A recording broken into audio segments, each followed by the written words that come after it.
आज की रेसिपी में दो ट्विस्ट हैं। इडली और सांभर दोनों ही हाई प्रोटीन है और सांभर में दाल की जगह मैंने एक special high protein ingredient use किया है। फिर भी टेस्ट में कोई कॉम्प्रोमाइज़ नहीं। तो चलिए बिना देर किए देखते हैं रेसिपी। पहले हम इडली का बैटर तैयार कर लेंगे और पहला ट्विस्ट यही है कि यहाँ इडली के बैटर के लिए मैंने उड़द दाल की जगह ली है मूँग दाल। तो 1 कटोरी मैंने ली है मूँग दाल और 1 कटोरी चना दाल ली है।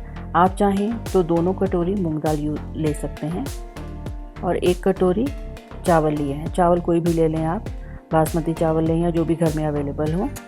और 1 कटोरी मैंने लिया है साबूदाना और साबूदाना को हम अलग से धोकर भिगोएंगे। और इस दाल चावल के मिक्सचर में मैंने ऐड किया है 1 चम्मच मेथी दाना। अब इन सारी चीज़ों को अच्छे से धोकर आप भिगोकर रख दें, 7 से 8 घंटे के लिए भिगो लें। साबूदाना सारा पानी सोख लेगा, इसलिए इसमें ज़्यादा पानी की ज़रूरत भी नहीं है। जितना साबूदाना है उससे थोड़ा सा ऊपर पानी डालें। और 7-8 घंटे भिगोने के बाद साबूदाना को तो आपको ड्रेन करने की ज़रूरत नहीं है, इसने सारा पानी सोख लिया है। दाल चावल के पानी को मैंने ड्रेन कर दिया है। अब ये थोड़ा थोड़ा करके अच्छी तरह से पीस लेंगे।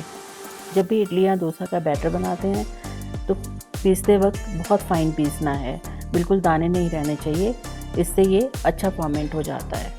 लेकिन बैटर को थोड़ा थिक ही रखें। और अब आप इसको ढककर फर्मेंट होने के लिए किसी वार्म जगह पर रख दें। मुझे लग रहा था ये ज़्यादा टाइम लेगा फर्मेंट होने के लिए, लेकिन ये शाम तक हो गया फर्मेंट। तो अब मुझे बनाना है इसके साथ सांभर। जब मैंने चेक किया सब्ज़ी के नाम पर मेरे पास सिर्फ आलू और शिमला मिर्च थे। 2 मैंने टमाटर लिए, वो भी पूरे पके हुए नहीं थे, तो और 2 प्याज ले लिए मैंने। और इन सबको मैंने काट लिया है, साथ में थोड़ा अदरक लहसुन भी काटा है।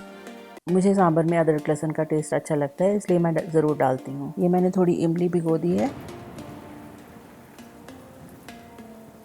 तो प्रेशर कुकर में मैंने डाला है 1 चम्मच घी। अब इसमें अदरक लहसुन डाल देंगे। ये अदरक लहसुन भूनने के बाद प्याज डाल देंगे और इसको भी हमने थोड़ा ही भूनना है, ज़्यादा ब्राउन नहीं करना। इसके बाद आप सब्जियां डाल दें जो भी आपके पास हैं। मैंने टमाटर और आलू डाल दिए स्टेज पर। शिमला मिर्च का इस्तेमाल मैं बाद में करूँगी।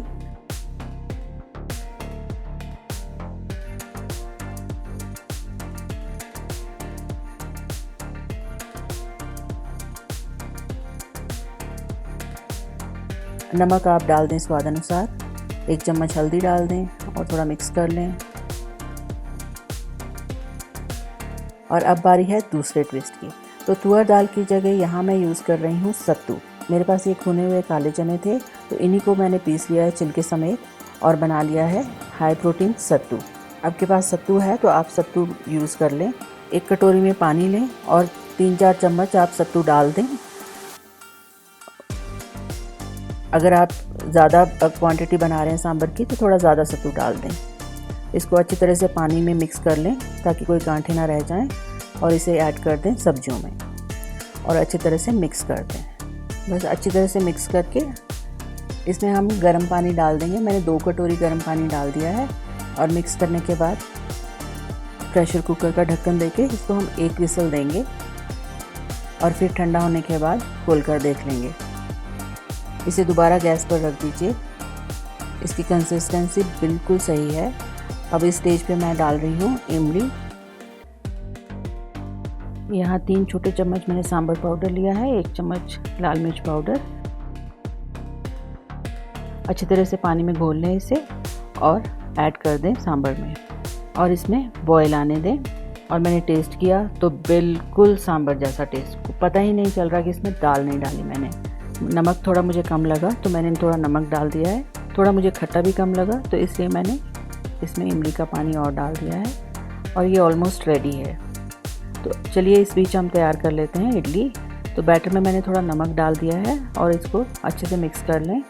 बस ज़्यादा बीट ना करें, बस नमक मिक्स होने तक मिक्स करें। इडली प्लेट को ग्रीस करके बैटर को इडली मोल्ड में डाल के स्टीम कर लेंगे।